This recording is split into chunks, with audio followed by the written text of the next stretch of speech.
Overall trades मिलते नहीं है।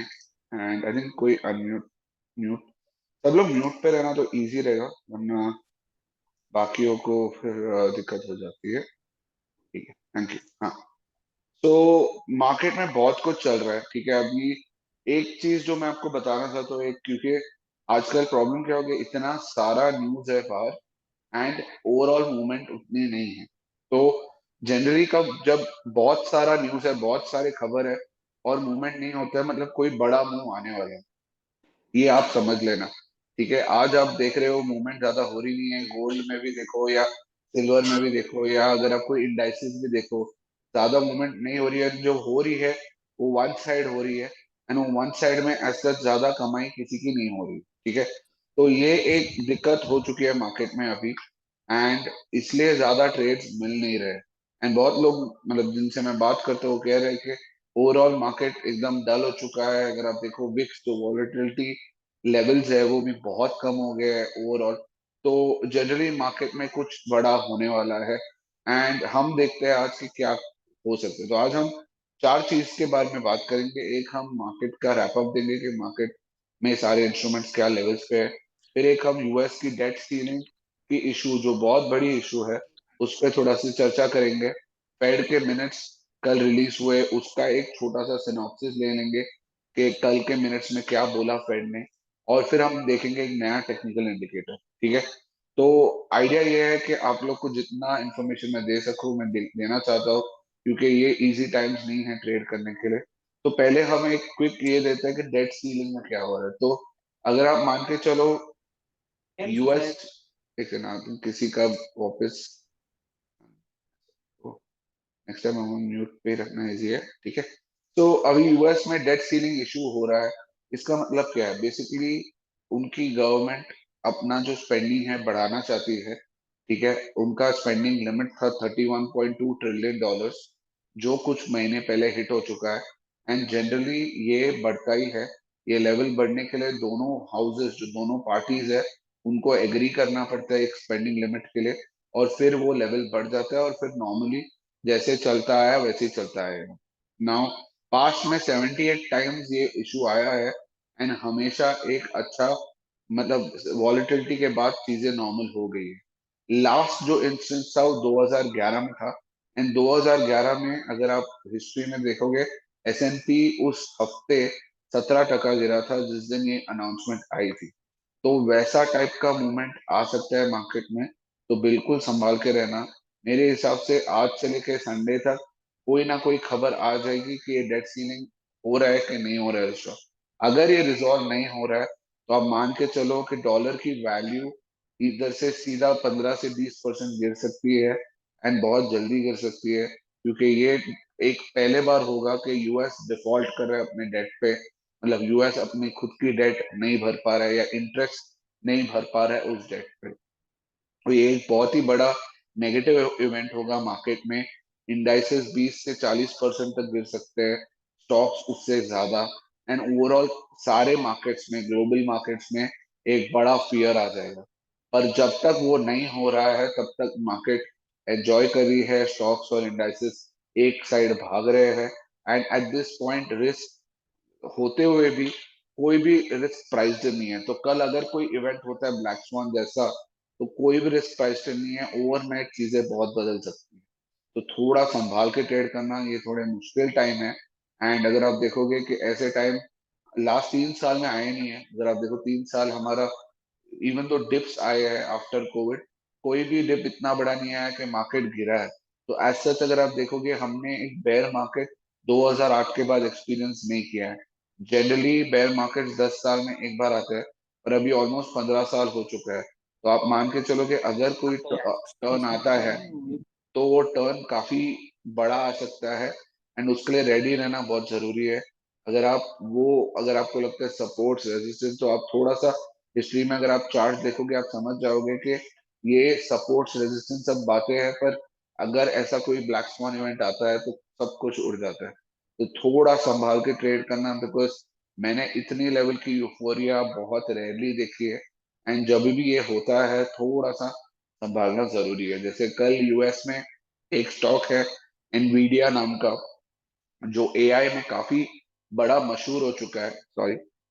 तो कल एनवीडिया की रिजल्ट्स आई थी, एंड स्टॉक मतलब year on year results D growth था, पर कॉन्फ्रेंस कॉल में उन्होंने बहुत सारा एआई के बारे में बात किया, और स्टॉक 24% ऊपर थी मार्केट आवर्स के बाद। अब एनवीडिया कोई छोटी स्टॉक है नहीं। एनवीडिया ऑलमोस्ट अब आज जब भाव खुलेगा तो ऑलमोस्ट $980 बिलियन की मार्केट कैप की स्टॉक होगी। तो आप ऑलमोस्ट $1 ट्रिलियन पकड़ के चलो। एंड अगर आप देखोगे इसकी जो क्लोजेस्ट कॉम्पिटिटर है, इसका मार्केट कैप 200 बिलियन के आसपास है, जबकि बिजनेस आसपास ही है, ऐसा नहीं है कि कुछ ज्यादा फर्क है। और कल आज के दिन में Nvidia 220 billion market cap add करेगी।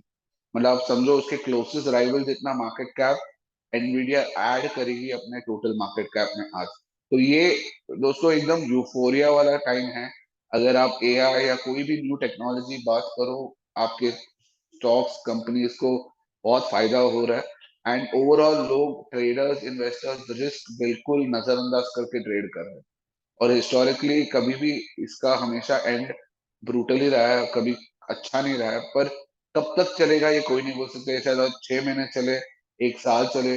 पर मैं सिर्फ यही कहूंगा कि ये सारे साइंस है, एंड इसको नजरअंदाज हम नहीं कर सकते।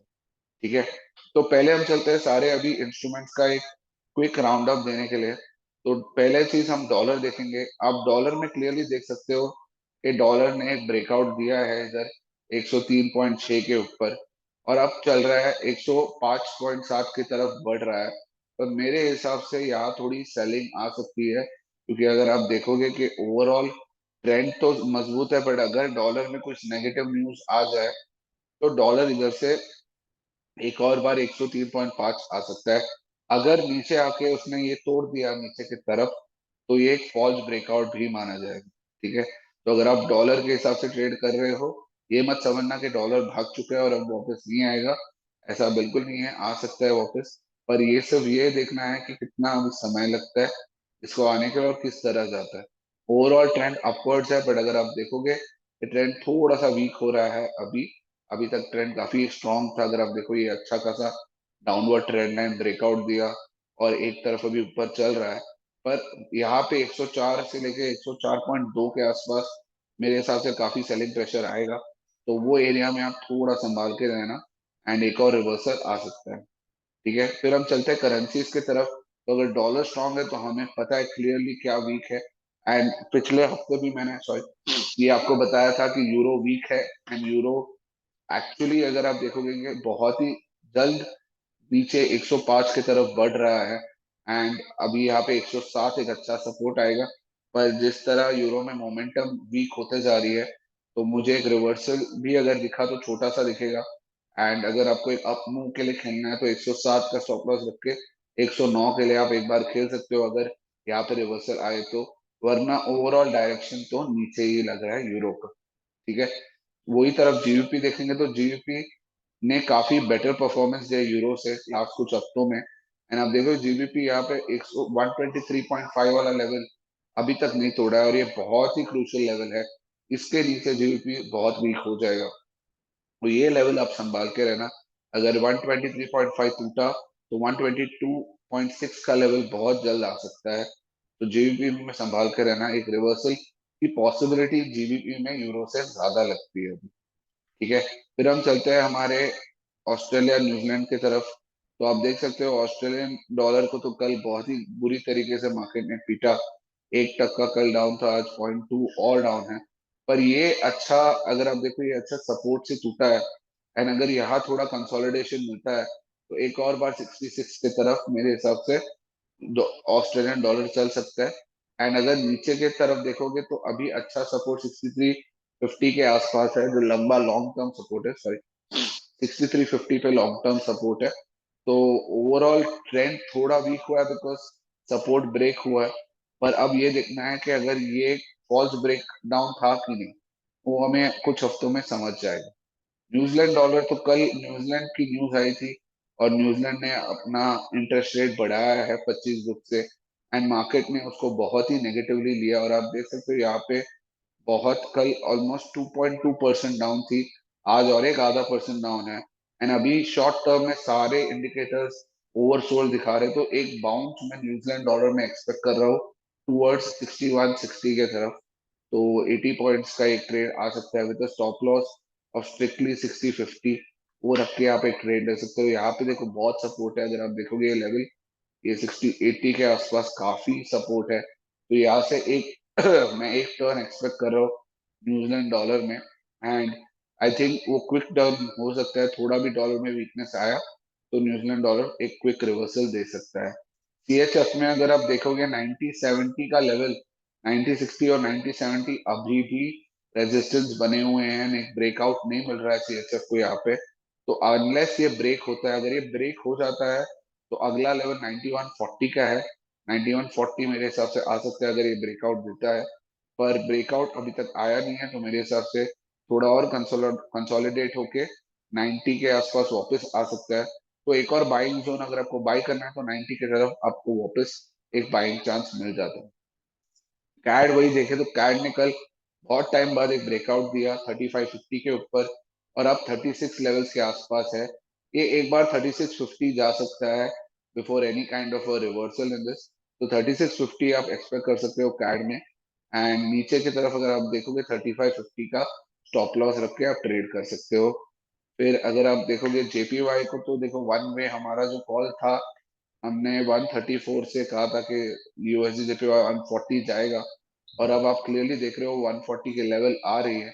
एंड ये 140 का लेवल बहुत ही इंपॉर्टेंट लेवल है, क्योंकि यहाँ थोड़ी सेलिंग आने वाली है। तो थोड़ा आप संभाल के रहना मेरे हिसाब से। ये भी थोड़ा कंसोलिडेट हो तो एक बेटर आपको बाइंग अपॉर्चुनिटी 137 137.6 के बीच में अगर मिलती है, तो आप एक और बार यूएसडी जेपीवाई बाई कर सकते हो, या 140 पे आप थोड़ी सी सेलिंग भी कर सकते हो। ठीक है, तो 140 और 137.6 दो लेवल्स है जो आपको ध्यान में रखना है। फिर हम चलते हैं थोड़े दो इंडाइसेस जो यूएस के हैं। तो अगर आप देखोगे डाउ जोन्स ने कल एक ब्रेकडाउन दिया है। इसका एक अच्छा सपोर्ट था 33,000 का, जो कल टूट गया है। एंड अभी मेरे हिसाब से 32,300 तो एक बार के लिए लॉजिकल आंसर है। एंड उसके नीचे अगर आप देखो 31,770 भी जा सकता है। तो बहुत लोग ये कह रहे हैं कि 1,000 पॉइंट का डिप डाउ जोन्स में आ सकता है अगर यूएस डिफॉल्ट करता है तो वो एक पॉसिबिलिटी बहुत ज्यादा है। तो अपवर्ड अगर आपको देखना है तो ये जब तक 33,100 300 पार नहीं करता तब तक अपसाइड नहीं आएगा डाउ जोन्स। नैस्डैक में तो जैसे मैंने आपको एनवीडिया के बारे में बताया, एनवीडिया है तो नैस्डैक का हिस्सा।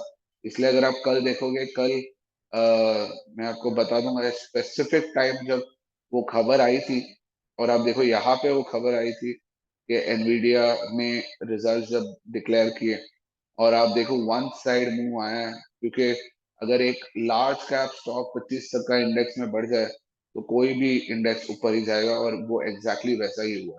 तो ओवरऑल अगर आप देखो नैस्डैक की मोमेंटम स्ट्रांग है। बट मैंने जैसे आपको बताया था ये एक अपवर्ड वेज में चल रहा है, और जिस दिन ये वेज ब्रेक होगा उस दिन नीचे आएगा मेरे हिसाब से। और एक कुछ हफ्ते हो सकते हैं इसमें। पर अगर यूएस डिफॉल्ट है ऐसा कुछ खबर आता है तो इमीडिएटली ये डाउन मूव 12,800 के पास आ सकता है। तो बाइंग एट दिस पॉइंट मेरे हिसाब से ज्यादा अपसाइड नहीं है। तो आप थोड़ा रुक सकते हो, अगर आपको 12,700 800 मिल जाता है तो वो थोड़ी अच्छी बाइंग लेवल रहेगी। ठीक है, फिर हम चलते हैं सबके फेवरेट की तरफ, गोल्ड। तो गोल्ड में मैंने एक बहुत इंटरेस्टिंग पैटर्न आज दोपहर को मुझे मिला है। एंड अगर आप ये 30 मिनट के इस पे देखोगे तो गोल्ड एक बहुत अच्छा ट्रिपल बॉटम बना रहा है। एंड अगर आप एज अ गोल्ड ट्रेडर ये देख रहे हो तो मेरे हिसाब से गोल्ड, अगर यहाँ डॉलर थोड़ी वीकनेस दिखाता है और अगर यूएस में कोई इश्यू होता है तो ये गोल्ड आपका इधर से भाग जाएगा। तो अगर आप देखोगे 1950 बहुत अच्छा सपोर्ट है। एंड जब भी गोल्ड में ट्रिपल बॉटम बनता है तो एक बड़ा मूव आता है अपसाइड पे। ठीक है, तो मैं क्लियरली बुलिश हूँ गोल्ड पे, सॉरी। और मैं अभी आपको एक और ट्रिपल बॉटम बताता हूँ जो मैंने नोटिस किया था, वो यहाँ था अक्टूबर की तरफ। और अगर आप यहाँ देखोगे, देखो गोल्ड ने मस्त ट्रिपल बॉटम किया था, एंड यहाँ पे जिसने बाइंग की थी उसको पूरा मुंह मिला है यहाँ तक। तो वैसे ही मैं देखता हूँ कि ये ट्रिपल बॉटम यहाँ भी बन रहा है, एंड अगर ये कंफर्म हो जाता है तो ये सिंपल, अगर 2000 के ऊपर चला गया तो ये कंफर्म हो जाएगा ट्रिपल बॉटम था। पर तब शायद बाई करने की थोड़ी सी देर होगी। तो अगर आपको अभी बाय करना है तो 1960 का जो प्राइस है, 50 के आसपास का प्राइस अगर मिलता है तो बेस्ट होगा। एंड स्टॉप लॉस रख सकते हो 30 का अगर आप उसके पास बैंडविथ है, या अगर आप अभी बाय करना चाहते हो तो बाय करके विद स्टॉप लॉस ऑफ 45, 1945 रख के अप साइड की तरफ ट्रेड कर सकते हो। बिकॉज अगर कोई भी इवेंट होता है जहाँ पे रिस्क है, वहां पे गोल्ड हमेशा बेटर परफॉर्म करेगा ही करेगा। एंड ओवरऑल डॉलर की अगर वीकनेस आती है इस लेवल से, तो भी गोल्ड को बेनिफिशियली होने वाला है। ठीक है, तो गोल्ड में मैं बुलिश हूँ, एंड एक ट्रिपल बॉटम बन रहा है तो इधर से एक अच्छी रैली आ सकती है। ठीक है, स्टॉप लॉस बहुत क्लियरली है, 1935 स्टॉप लॉस है। अगर 35 के ऊपर चला गया तो फिर नीचे चला गया तो क्लियरली डाउन साइड आ सकता है इसमें, और 1910 की तरफ। 1910 के नीचे पूरा बेरिश हूं मैं गोल्ड पे, 1910 तक बुलिश हूँ, एंड मेरे हिसाब से रिवर्सल आ सकता है। उससे बड़ा रिवर्सल मेरे हिसाब से सिल्वर में आ सकता है। आप देखोगे सिल्वर 23 का लेवल है, बहुत अच्छा बाइंग लेवल है, एंड मेरे को लगता है ये 23 का एक बार 24-50 ऊपर की तरफ दिखा सकता है। तो अगर आप सिल्वर में ट्रेड कर रहे हो तो आपको एक अच्छी खासी अपसाइड मिल जाएगी। यहाँ पे अगर आप देखोगे तो अच्छा खासा 7% रिटर्न का आपको चांस है।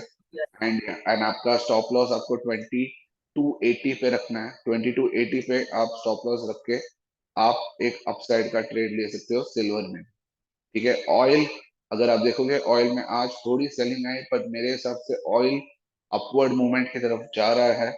मैं अभी तक ऑलमोस्ट फुल ईयर एक साल से मंदी में था ऑयल में, और मुझे लगता है अभी ऑयल धीरे धीरे स्विंग हो रहा है, एंड एक और बारी 86 87 लेवल की तरफ जा सकता है। स्टॉप लॉस 71 होगा आपका, उसके नीचे आपको पता है कि काफी डाउनसाइड आ सकता है। यूएस ऑयल में सेम उसी तरह अगर आप देखो 64 का स्टॉप लॉस रख के अगर आपको ऊपर साइड ट्रेड करना है तो आपको 82 83 लेवल्स एक बार दिख सकते हैं। ठीक है, तो पॉजिटिव हूँ ऑयल पे। अगर आपको कोई भी और करेंसी के बारे में पूछना है आप पूछ सकते हो, मैं आपको जवाब दे दूंगा, और उसके बाद हम आगे बढ़े।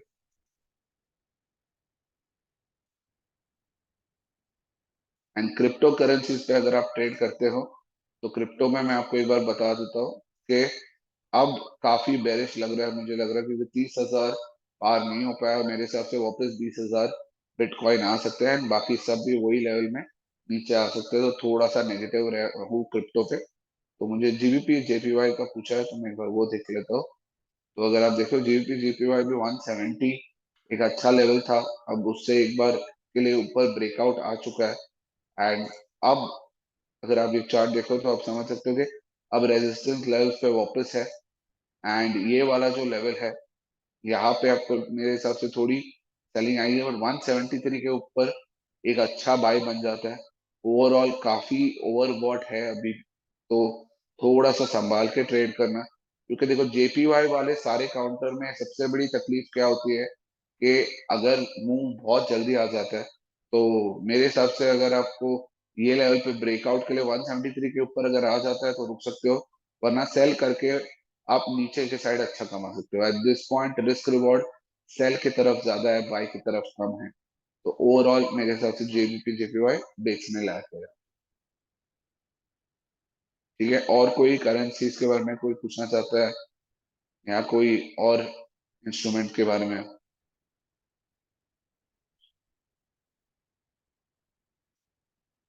नहीं, तो हम आगे बढ़ते हैं।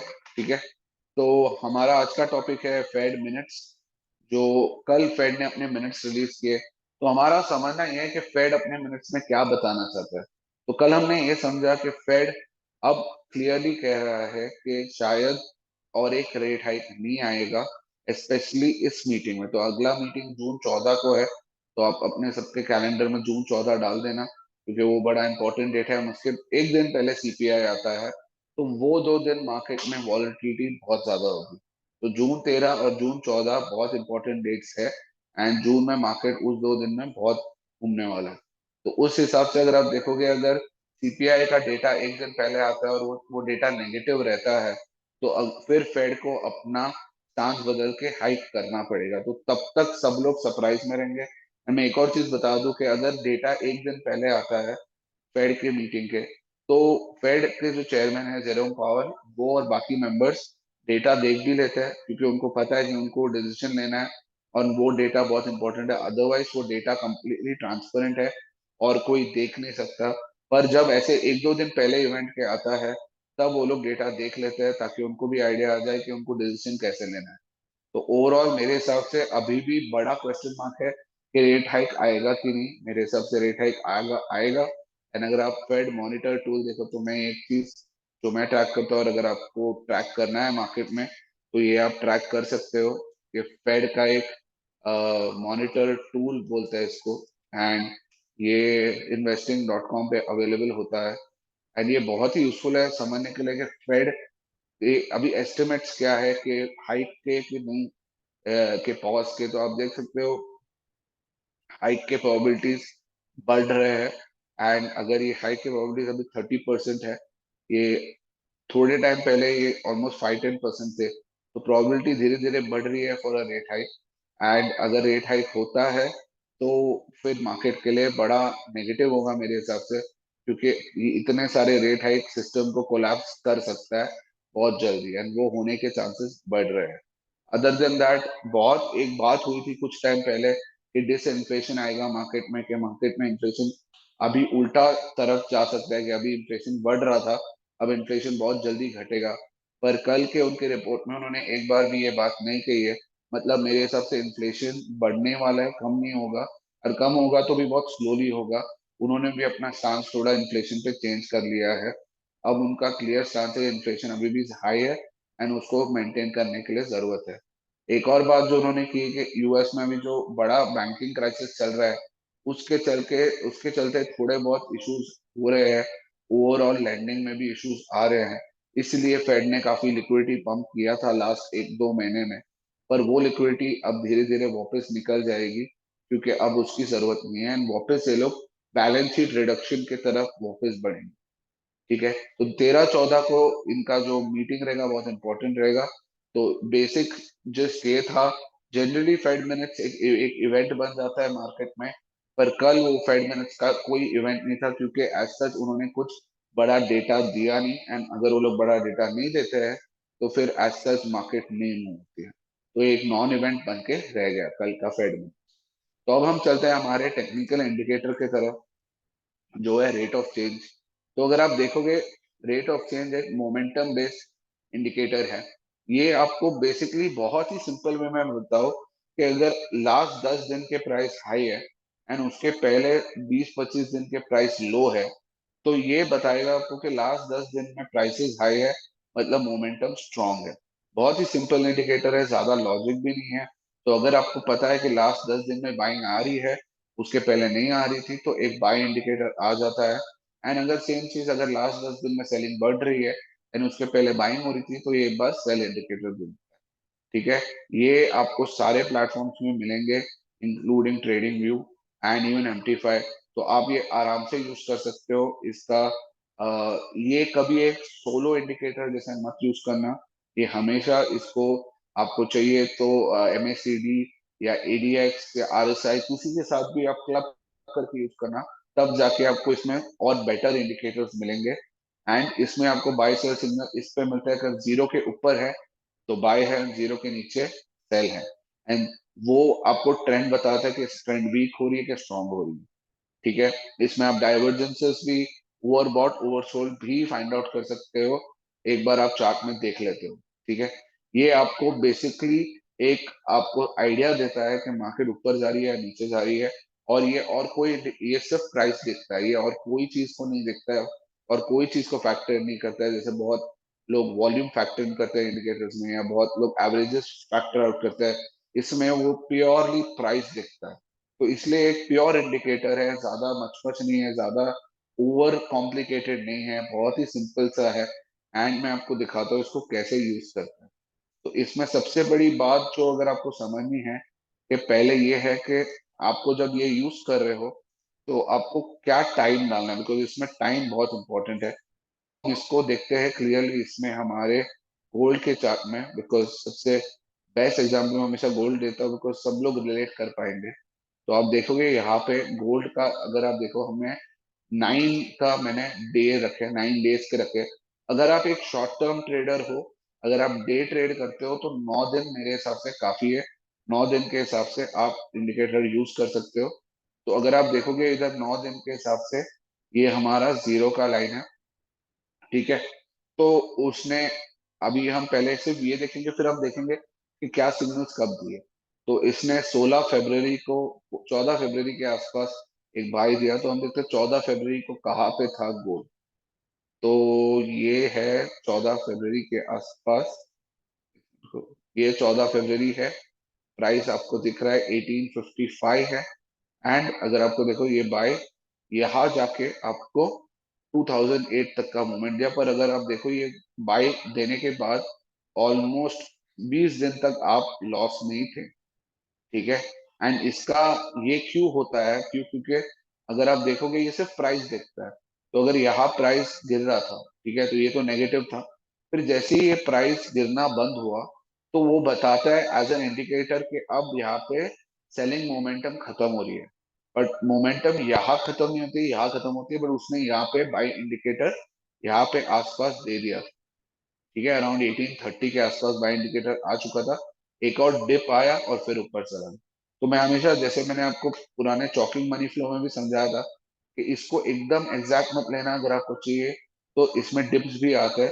एक बार ये दो के ऊपर चले जाए तो आप बोल सकते हो श्योर शॉट के चलो बाय आ सकते हो, और जीरो के नीचे आप अपना बाय पोजिशन काट देना।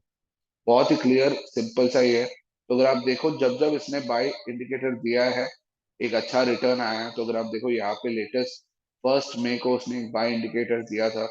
एंड यहाँ पे आपको एक मस्त 4-5 टके का मूव मिला था। एंड इसने सेल यहाँ पे दिया था अराउंड ये डेट पे, हाँ 15 मई पे।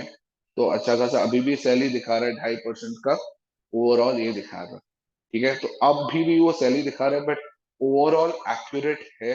एंड अगर आप देखोगे तो इसमें सिर्फ ये आपको है कि आपको बाई कब करना है और आपको सेल कब करना है बताता है। बट एक ही ट्रेड जब बाई करके सेल करना है वो नहीं बताता है। तो अगर आप बाई करते हो, आप यहाँ कहीं भी, अगर आप से सिंपल यहाँ बाई करते हो तो आप कहीं भी यहाँ बेच सकते हो, ये आपके ऊपर होता है। तो इसलिए मैं हमेशा देता हूँ इसको एज अ सोलो इंडिकेटर मत यूज करना, इसको हमेशा क्लब करके यूज करना ताकि आपको इजीली ट्रेड्स मिले, ठीक है। दूसरी बात, अगर किसी को ये यूज करना है फॉर थोड़ा लॉन्ग टर्म ट्रेडिंग तो आप इसको 200 दिन के हिसाब से भी डाल सकते हो। तो अगर आप 200 दिन डालते हो तो आप देखोगे गोल्ड इसके हिसाब से बाय रहा है फ्रॉम ऑलमोस्ट, ये वाला डेट अगर मैं पकड़ू 27 जैन से ये बाय रहा है। और अगर आप देखोगे 27 जैन ये वाला डेट था, ये वाला डेट, ये वाला डेट था। तो यहाँ से आप देखोगे तो भी गोल्ड ने एक अच्छा 3-3.5% रिटर्न दिया है। पर वो हमारे लिए यूजफुल है नहीं। इसलिए ये जो लॉन्ग टर्म करते हैं जिनको पता है गोल्ड की डायरेक्शन किस तरीके पे होनी चाहिए थी, तो यहाँ पे भी उसने एक बाई दिया था। तो ये बाई अगर आप देखो काफी बेटर वाला बाई जहाँ पे उसने दिया था 8 मार्च पे, यहाँ से आपको अच्छी खासी 7% की रिटर्न आती। तो अगर आपको लॉन्ग टर्म में कोई चीज देखना है कि लॉन्ग टर्म के हिसाब से क्या बेटर होगा, क्या रेट बेटर होगा, तो आप 200 डेज देख सकते हो। वरना आप 9 डेज मेरे हिसाब से परफेक्ट है एज अ डे ट्रेडर। अगर आप 9 डेज करके 30 मिनट्स का चार्ट देखोगे तो आपको अच्छा सिग्नल्स मिलेगा। अगर आप देखो यहाँ पे भी आपको एक अच्छा सेल सिग्नल दिया था यहाँ पे, एंड ये आपको मस्त सेल मिल गया यहाँ पे। तो ओवरऑल इंडिकेटर सिर्फ एक है कि मैं हमेशा कहूंगा कि इसको जीरो पे एग्जैक्ट ट्रेड्स मत लेना। तो ये 2 के बाद मेरे हिसाब से और अच्छा इंडिकेटर मिलता है। एंड यहाँ पे भी अगर देखो -1 या -1/2 के बाद एक अच्छा ट्रेड, तो एकदम जीरो पे ट्रेड मत लेना। और अगर फ्लैट लाइन हो रहा है तो ज्यादा ट्रेड मत लेना। एक बार क्लियर लाइन आपका बन रहा है तो आप अच्छे से ट्रेड ले सकते हैं। एंड अगर आप मिनट चार्ट पे भी देखोगे तो आप देखोगे कि काफी सिग्नल्स काफी बाय और सेल के जनरेट होता है। पर आपको भी अपना एक दूसरा इंडिकेटर या अपना खुद का चार्ट के लेवल, सपोर्ट और रेजिस्टेंस देख के ट्रेड लेना, ठीक है। अगर आपको चाहिए मैं आपको एक और चीज इसमें दिखा देता हूँ, ताकि एक करेंसी भी दिखा देता हूँ, तो आपको एक और आइडिया आ जाएगा। तो अगर आप यूरो यूएसडी के वो देखते हो, तो यूरो यूएसडी भी एक बार देख लेंगे कि यूरो यूएसडी में कैसा दिखा रहे हैं। तो आप यूरो यूएसडी के अभी 9 डेज के देखोगे डे चार्ट में, तो देखो यहाँ पे एक क्लियर सेल सिग्नल आया था, ठीक है। यहाँ पे एक सेल सिग्नल आया था 109.109.8 पे, एंड वहां से उसने बाई बिल्कुल नहीं दिया। तो 1098 से आप देखोगे अच्छा खासा 2.5% आपको मिला है, एक वन साइड डाउन साइड। तो ये बहुत ही अच्छा इंडिकेटर इस बात के लिए कि जल्दी बदलता नहीं है। एक बार एक अच्छा ट्रेंड मिल गया तो ये अच्छा खासा आपको सेल सिग्नल देता है, एंड उसमें पैसे कमा भी सकते हो। तो overall as a very handy indicator, आपको अगर इसको और कोई इंडिकेटर के साथ क्लब करना है तो बहुत ही हैंडी इंडिकेटर है, एंड बहुत ही यूजफुल हो सकता है। आप इसको कोई भी इंस्ट्रूमेंट में डाल सकते हो, बिकॉज इसमें वॉल्यूम पैरामीटर नहीं है, तो आपको एज सच वॉल्यूम है तो डालना, ऐसा कुछ जरूरी नहीं है। जैसे चॉकिंग मनी फ्लो में हमने बात किया था कि आपको एक वॉल्यूम चाहिए होता है, तब वो इंडिकेटर काम करता है। ये वाला ऐसा नहीं है। कोई भी इंस्ट्रूमेंट जहाँ प्राइस है एंड प्राइस का डेटा आपके पास थोड़ा हिस्टोरिकली है, तो आप आराम से ये इंडिकेटर लगा के प्रॉफिट कमा सकते हो, ठीक है। किसी को कोई डाउट्स इस पे?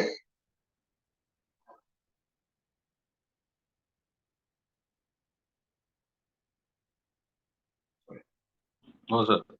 यस, बोलो ना, मैं दे कोई doubt? No sir, no sir. No no, okay, ठीक है। तो थैंक यू दोस्तों, थैंक यू आज वेबिनार के लिए आने के लिए। एंड हर हफ्ते हम लेके आएंगे नए नए टॉपिक्स आपके लिए, नए नए इंडिकेटर्स, ताकि आप लोग को नया इंफॉर्मेशन मिले।